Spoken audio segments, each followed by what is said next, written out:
यो WhatsApp guys किद्दां सारे जाने आ गए एक न्यू वीडियो ਦੇ ਵਿੱਚ ਫਿਰ ਮੇਰੇ ਨਾਲ ਜੁੜਨਾ ਠੀਕ ਹੈ। ਤੇ ਅੱਜ ਆਪਾਂ ਦੇਖਣ ਵਾਲੇ ਆ ਥੋੜਾ ਜਿਹਾ ਅਲੱਗ ਵੀਡੀਓ। ਇਹ ਵੀਡੀਓ ਆ ਸੌਰਵ ਦੀ ਠੀਕ ਹੈ, ਜਿਹੜਾ ਦੱਸਦਾ ਫੈਕਟ ਫੁਕਟ ਜੇ ਇੰਡੀਆ ਦੇ ਦੇਸ਼ਾਂ ਬਾਰੇ ਠੀਕ ਹੈ, ਹੋਰ ਵੀ ਬੜੇ ਕੋ ਦੱਸਦਾ ਵਾ। ਤੇ ਉਹ ਆਪਾਂ ਵੀਡੀਓ ਵੇਖਣ ਵਾਲੇ ਆ। ਉਹ ਵੀਡੀਓ ਦੇ ਵਿੱਚ ਦੱਸਿਆ ਵਾ ਉਹਨੇ ਵੀ ਇੰਡੀਆ ਦਾ ਜਿਹੜਾ ਨੁਕਸਾਨ ਹੋਣਾ ਵਾ ਇਜ਼ਰਾਈਲ ਤੇ ਫਲਸਤੀਨੀਆਂ ਦੇ ਮਾਮਲੇ ਵਿੱਚ ਆ ਕੇ। ਇੱਦਾਂ ਕੁਛ ਮੈਂ ਵੀਡੀਓ ਨਹੀਂ ਵੇਖੀ, ਮੈਂ ਤੁਹਾਡੇ ਨਾਲ ਵੇਖਾਂਗਾ। ਤੇ ਚਲਿਏ ਬਿਨਾਂ ਕਿਸੇ ਬਾਤ ਕੀਤੇ ਵੀਡੀਓ ਸਟਾਰਟ ਕਰਦੇ ਹਾਂ। ਆ ਜਿਹੜੀ ਵੀਡੀਓ ਵਾ ਇਹਦੇ ਓਰੀਜਨਲ ਵੀਡੀਓ ਦਾ ਲਿੰਕ ਮੈਂ ਡਿਸਕ੍ਰਿਪਸ਼ਨ ਵਿੱਚ ਦੇ ਦੂੰਗਾ, ਤੁਸੀਂ ਉੱਥੇ ਜਾ ਕੇ ਦੇਖ ਲਿਓ।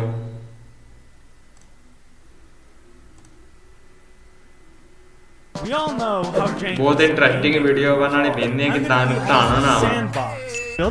इजराइल पैलेस्टीन वॉर की वजह से इंडिया को एक बड़ा लॉस हो सकता है। इनफैक्ट G20 मीटिंग में सबसे बड़ी जीत जो इंडिया ने हासिल इजराइल पैलेस्टीन वॉर की वजह से इंडिया को इजराइल पैलेस्टीन वॉर की वजह से इंडिया इजराइल पैलेस्टीन वॉर की वजह से इंडिया को एक बड़ा लॉस हो सकता है। इनफैक्ट G20 मीटिंग में सबसे बड़ी जीत जो इंडिया ने हासिल की थी, उसी जीत को शायद हमें गंवाना पड़ सकता है। मतलब पूरी मेहनत पर पानी। अब ऐसा क्या बड़ा लॉस इंडिया को होने वाला है, उस पर नजर डालने से पहले ये इजराइल पैलेस्टीन वॉर में करंट सिचुएशन क्या चल रही है ये जान लेते हैं, क्योंकि उसके बाद ही मैं आपको ये समझा पाऊंगा कि इंडिया को कैसे ये इफेक्ट कर रहा है। सो आज के तारीख में वॉर अपने चरम सीमा पर है। जैसे आपको पता है, यूएस ने जितने रॉकेट्स अफगानिस्तान में एक साल में फेंके थे, उतने रॉकेट्स इजराइल ने यानी कि 6000 प्लस रॉकेट्स गाजा पर गिरा दिए हैं ओनली इन 15 डेज। आज के तारीख में पैलेस्टीन की आवाम की हालत काफी ज्यादा खराब हो चुकी है। टर्किश न्यूज ए ने ऑफिशियल डेटा कोट करते हुए यह बताया कि इजराइल के ऑपरेशन आयरन स्वॉर्ड में टिल डेट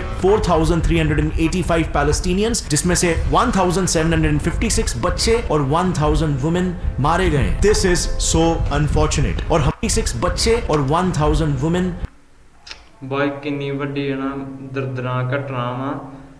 4385 ਮਾਰੇ ਗਏ ਫਲਸਤੀਨੀਅਨ, ਜਿਹਦੇ ਵਿੱਚ ਬੱਚੇ ਵਾ ਜਿਹੜੇ 1756 ਵਾ, ਤੇ ਜਿਹੜੇ ਵੂਮੈਨਸ ਵਾ ਉਹ 1000 ਵਾ। ਕਿੰਨੀ ਦਰਦਨਾਕ ਗੱਲ ਵਾ।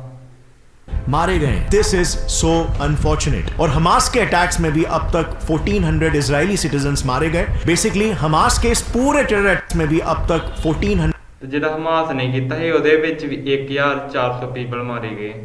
ਬੱਲੇ ਬੱਲੇ। इजरायली सिटीजन्स मारे गए। बेसिकली हमास के इस पूरे टेरर अटैक में भी मोस्टली आम पैलेस्टीनियन जनता ही जान गंवा रहे। अब ये डिस्टर्बिंग न्यूज को सुनकर हमने हाँ ये बड़ी वड्डी गल वा भी ਜਿਹੜੇ ਉਹਨਾਂ ਦੀ ਲੜਾਈ ਵਿੱਚ ਜਿਹੜੀ ਆਮ ਜਨਤਾ ਸ਼ਿਕਾਰ ਬਣ ਜਾਂਦੀ ਆ। ਮਿਸਾਲਾਂ ਉਹਨਾਂ ਉੱਤੇ ਡਿੱਗਦੀਆਂ ਵਿਚਾਰੀਆਂ, ਉਹਨਾਂ ਦਾ ਕੀ ਹਨਾ, ਉਹਦੇ ਤਾਂ ਰਹਿ ਰਹੀਆਂ ਉੱਥੇ ਹਨਾ, ਉਹ ਵੀ ਮਰ ਜਾਣਦੇ ਜਿਨ੍ਹਾਂ ਦਾ ਬਿਲਕੁਲ ਕਸੂਰ ਨਹੀਂ, ਉਹ ਮਾਰੇ ਜਾਣਦੇ ਆ। ਬਹੁਤ बुरी गल होंदी है। इस मुद्दे पर जब गौर किया तब हमें एक बहुत ही वियर्ड पैटर्न नजर आया, जिससे ये बिल्कुल पानी की तरह साफ हो गया कि पैलेस्टीनियंस के साथ पूरी दुनिया क्या खेल खेल रही है, इंक्लूडिंग इस्लामिक कंट्रीज। सो डिप्लोमैटिक फ्रंट पर अगर आप देखोगे तो Turkey, Egypt, Jordan, Yemen, Tunisia, Pakistan जैसे ऑलमोस्ट सभी इस्लामिक कंट्रीज आज पैलेस्टीन के साथ खड़े हुए और इजराइल के खिलाफ प्रोटेस्ट कर रहे हैं। कोई इस्लामिक देश पैलेस्टीन को एड दे रहा है, तो कुछ लिटरली अपने सिटीजन्स को पैलेस्टीन के लिए लड़ने भेज रहे हैं। बट ये पूरा सिचुएशन जैसे दिख रहा है वो पूरी कहानी नहीं है। इसे देखने का एक दूसरा नजरिया भी है जो अब तक सबसे छुपा रह गया, या इवन कह सकते हैं छुपा कर रखा गया।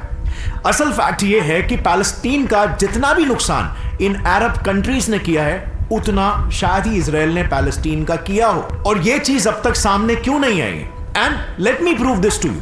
यह जानना जरूरी है, तभी पैलेस्टीनियंस को असल इंसाफ मिल सकता है। सो आज मैं फ्रेंड्स इतिहास की वो अनसुनी कहानी आपको सुनाऊंगा जो है तो सच्चाई, बट ये चीज कोई भी बताना नहीं चाहता। सो ये पूरा मामला शुरू होता है 29 नवंबर 1947 से, जब यूएन की जनरल असेंबली ने वोटिंग करके रेजोल्यूशन 181 पास किया, जिसके मुताबिक ब्रिटिश कंट्रोल्ड पैलेस्टीन को 2 पार्ट्स में डिवाइड कर दिया गया, जिसमें एक पार्ट ज्यूइश कंट्री इजराइल होगा और दूसरा part Arab country Palestine. Jews के लिए कोई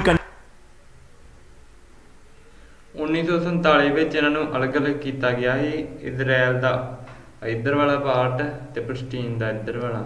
ਫਲਸਤੀਨ ਵੱਡਾ ਹੈ कंट्री नहीं होने के कारण दुनिया भर से आए परसिक्यूटेड ज्यूज ने इजराइल को ही अपना कंट्री बना लिया, क्योंकि इजराइल का बेसिक मतलब ही प्रॉमिस्ड लैंड होता है। बाइबल के जेनेसिस 26:2-3 के हिसाब से ज्यूस का यह मानना है कि गॉड ने खुद ही ये जगह ज्यूस को प्रॉमिस किया हुआ है। अब ज्यूइश कल्चर में अगर देखा जाए तो हिस्टोरिकली ये जगह काफी इंपॉर्टेंट रही है, क्योंकि ज्यूस का सबसे important holy place Jerusalem city भी यहीं पर मौजूद है। पर अरब्स भी इसी लैंड पे कई हजार सालों से रह रहे हैं और इसीलिए वो भी इस लैंड को अपना एंसेस्ट्रल लैंड मानते हैं। इसी झगड़े के बीच 14 मई 1948 को पहले Israeli PM David Ben Gurion ने यूएन रेजोल्यूशन 181 के तहत इजराइल के इंडिपेंडेंस को घोषित कर दिया। और बस इसके अगले ही दिन यानी कि 15 मई को इजिप्ट, जॉर्डन, सीरिया और इराक ने नए बने इजराइल के ऊपर वॉर डिक्लेयर कर दिया।